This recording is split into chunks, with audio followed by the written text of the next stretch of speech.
अस्सलाम वालेकुम नाज़रीन, समा डिजिटल के साथ मैं हूं मीरब ज़ीशान। नाज़रीन, एक बहुत बड़ी खबर देखने को मिल रही है कि बिलाल पाशा जो कि एक सीएसएस ऑफिसर थे, आज इस दुनिया में मौजूद नहीं है। ऐसी क्या वजह हुई कि इतना बड़ा कंपटीशन एग्जाम पास करने के बावजूद वो किसी कमी का शिकार थे? इस हवाले से बात करते हैं हमारे साथ सीएसएस ऑफिसर जिन्होंने सीएसएस किया या इसके अलावा वो सीएसएस का एग्जाम क्लियर ना कर पाए। आज उनसे बात करते हैं, उनकी राय जानते हैं कि वो इस बारे में क्या कहते हैं। रिसेंटली ये खबर देखी होगी कि बिलाल पाशा जो हैं वो अब इस दुनिया में नहीं है। इसकी क्या रीज़न है? ऐसा कौन सा प्रेशर था उनके ज़हन पे कि उन्होंने अपने साथ ये कर लिया? इंतहाई अफसोसनाक है सबसे पहले तो, और दूसरा ये कि बिलाल पाशा की जो आइडेंटिटी थी, एक जो उनकी वीडियो बहुत वायरल हुई थी जब उन्होंने अपने वालिद साहब के साथ एक वीडियो बनाई थी जब सीएसएस उनका क्वालिफाई हुआ था, और उसके बाद उनको बहुत से मीडिया चैनल्स ने अपने एज अ गेस्ट भी बुलाया। फिर उन्होंने एक अकेडमी ऑनलाइन जो थी उसका आगाज़ किया, लर्न विद बिलाल पाशा, जिसपे वो बहुत ज़्यादा इंस्पायरिंग किस्म की वीडियोज़ बनाते थे और सीएसएस के जो बच्चे हैं उनको बताते थे कि आप अगर इस तरह करेंगे इस सब्जेक्ट के अंदर तो आप इसको पास कर सकते हैं। उनको बहुत जगह पे as a motivational speaker, as a learner, as a teacher भी बुलाया जाता था। उनके बहुत से स्टूडेंट्स थे, लाखों की तादाद में। एक ऐसा बंदा जो कि एक इंस्पायरिंग फिगर हो, उसका ज़हनी तनाव की वजह से इस दुनिया को छोड़कर चले जाना इंतहाई अफसोसनाक है। फिर वही चीज़ आ जाती है कि जब हम कहते हैं कि पोजीशन, पैसा और इन सब चीज़ों से आपकी ज़िंदगी के अंदर सुकून आता है, तो ये एक्चुअली माशरे ने जो स्टैंडर्ड्स दिए हैं वो यहाँ पर आकर फेल हो जाते हैं कि ये स्टैंडर्ड्स जो हैं वो ठीक नहीं है, हमें कुछ और सोचना पड़ेगा। यानी आपका कहने का मतलब ये है कि मटेरियलिज्म भी आपको सेटिस्फाई नहीं कर सकता। वही बात है कि आपने अपने मतलब कि वो एक लोअर मिडिल क्लास से ताल्लुक़ रखते थे और उन्होंने उस क्लास को चेंज करके रख दिया, डायनामिक्स चेंज कर दिया अपनी फैमिली के, लेकिन फिर भी उनको वो सुकून नहीं मिल सका।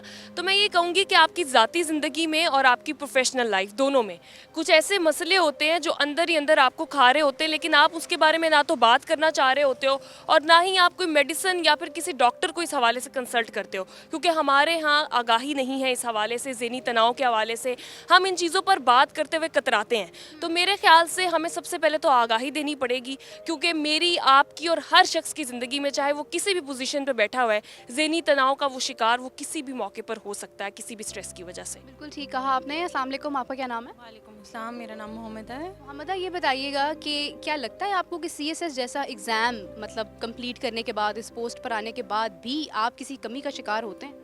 आई फील लाइक कि एक तो आप इस पूरे डायनामिक में आने से पहले भी प्रेशर में होते हो, क्योंकि मैंने खुद ये एग्ज़ाम दिया है और वो प्रेशर फील किया है।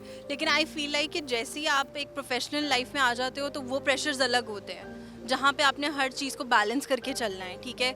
वहाँ पे कुछ ऐसे प्रेशर्स भी होते हैं जो इन हाउस आपके चल रहे होते हैं, जहाँ पे आपको शायद कहीं ना कहीं अपनी वो कह लो रूट्स के साथ कॉम्प्रोमाइज़ करना पड़ता है। सो डेफिनेटली ये एक चीज़ बहुत मेजर रोल प्ले करती है।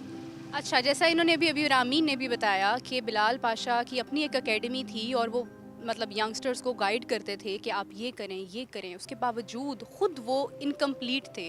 क्या आपको लगता है कि इसकी रीज़न उनकी पोस्ट थी? हो भी सकता है और नहीं भी हो सकता है कि कोई फैमिली प्रेशर्स हों या कोई और चीज़ हो, क्योंकि लाइफ में ऐसे है कि आप, पैसा ही सब कुछ नहीं होता। लोग कहते हैं कि पैसा मिल जाए तो it is everything you have, but I feel like कि ऐसा नहीं है। इंसान को अंदर घरेलू और बहुत सारे मामलात और प्रेशर्स होते हैं, तो वी कैन नॉट जज कि क्या वो उनका जो प्रॉपर जॉब अलाइनमेंट थी वही रीज़न था उनकी सुसाइड के पीछे। हो सकता है बैक स्टोरी कोई और हो। सो इस पे कमेंट करना विदाउट पूरी इंसिडेंट को जाने, आई डोंट थिंक इस पे कोई कमेंट हम कर सकते हैं। बट डेफिनेटली एक चीज़ है कि एंग्जाइटी या ये प्रेशर्स जो हैं इनके बारे में लोग बात नहीं करना चाहते। इनके बारे में बात की जानी चाहिए, अवेयरनेस होनी चाहिए, क्योंकि ये आज भी ना एक काइंड ऑफ टैबू है हमारी सोसाइटी में, हमारे माशरे में। इस चीज़ के बारे में बात करो ना कि यार इस बंदे को प्रेशर है किसी चीज़ का, या तंग है वो अपने किसी दिमागी उस टेंशन में है कि एग्जैक्टली तो वो लोग कहते हैं कि नहीं नहीं डॉक्टर के पास नहीं जाना, पागल हैं, नहीं। तो ये अभी भी माइंडसेट लोगों का ना ये है। हालांकि ये एक ऐसी बीमारी है जिसका ट्रीटमेंट होना चाहिए और इसको नॉर्मल ही लेके जाना चाहिए। अगर आपको फील हो रहा है कि आप ठीक नहीं हो या कहीं पे अनबैलेंस्ड हो, तो I think you should go और अपने डॉक्टर्स को आपको कंसल्ट करना चाहिए। बट ये हमारे माशरे में ये चीज़ अभी उस तरह से हाईलाइट नहीं की गई हुई। जैसा इन्होंने कहा कि हमारे मुआशरे में अभी भी इस चीज़ की कमी है कि कोई कितना परेशान है, इस चीज़ का बैलेंस मैयर नहीं किया जाता। पैसा सब कुछ नहीं होता। मज़ीद इस हवाले से देखते हैं कि लोगों का क्या ओपिनियन है, उनसे जानते हैं कि ये इंसिडेंट उनके लिए कितना बड़ा था।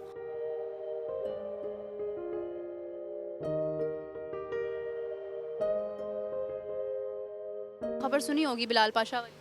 जी बिल्कुल अफसोसनाक ख़बर है और ये कल से सोशल मीडिया पे गर्दिश कर रही है, तो ये जाहिर सी बात है। अगर वो पाकिस्तान का एक बहुत बड़ा नाम थे बिलाल पाशा साहब और सीएसएस ऑफिसर थे, उन्होंने एकदम से ख़ुदकुशी कर ली और जिसकी वजह तो अभी सामने नहीं आई, बस ज़हनी दबाव बताया जा रहा है। हम में से ज़्यादातर लोग तो ज़हनी दबाव को सीरियस लेते नहीं हैं, लेकिन ये है कि ज़हनी दबाव अब तारिक जमील साहब के साहबजादे जो ज़हनी दबाव की वजह से जिन्होंने ख़ुदकुशी की, और अब ये जो पाकिस्तान का एक सीएसएस ऑफिसर जो कि ख़ुदकुशी जिसने किया है, तो ये एक सीरियस पाकिस्तान में एक सीरियस टॉपिक है जिसमें अब हम इस पे लोगों नज़रअंदाज नहीं कर सकते। नज़रअंदाज नहीं कर सकते हम इसको। आपकी ज़िंदगी में क्या कमी रह जाती है? क्या आपका सिस्टम ऐसा है कि वो आपको मजबूर कर देता है कि आप अपनी जान पे खुद जुल्म करें?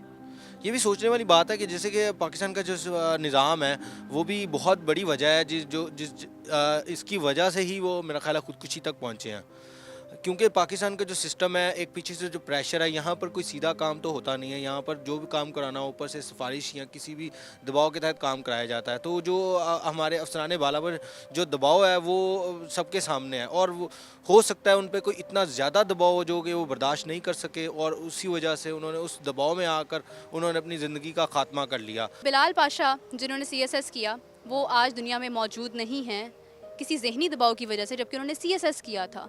एक सीएसएस ऑफिसर, इससे बड़ी तो कोई एग्ज़ाम नहीं है पाकिस्तान में, कोई जॉब नहीं है, उसके बावजूद उन्होंने ये कदम उठाया। क्या आपको लगता है कि क्या सिस्टम में कोई ख़राबी है, या हमारे घरेलू मसाइल इतने ज़्यादा जो हमें कभी भी सेटिस्फाई नहीं कर सकते? घरेलू मसाइल भी होते हैं, लेकिन एक चीज़ होती है कि मैंने इतनी स्ट्रगल करी, इतनी मेहनत करी एक फ़ील्ड में, एक चीज़ को मैंने हासिल करने के लिए इतना कुछ किया, और फिर जब मैं उस मुकाम तक पहुँच जाऊँ और फिर मुझे पता चला कि यार ऐसा कुछ हुआ नहीं, या जो मैं चाह रहा था वो मैं बना नहीं, तो सबसे ज़्यादा जो ज़हनी दबाव, ज़हनी टेंशन होती है वो यही होती है कि मैं उस जगह तक पहुंच जाऊं और फिर मुझे एहसास हो कि जो मैंने किया वो सब मेरे किसी काम का नहीं या कुछ नहीं।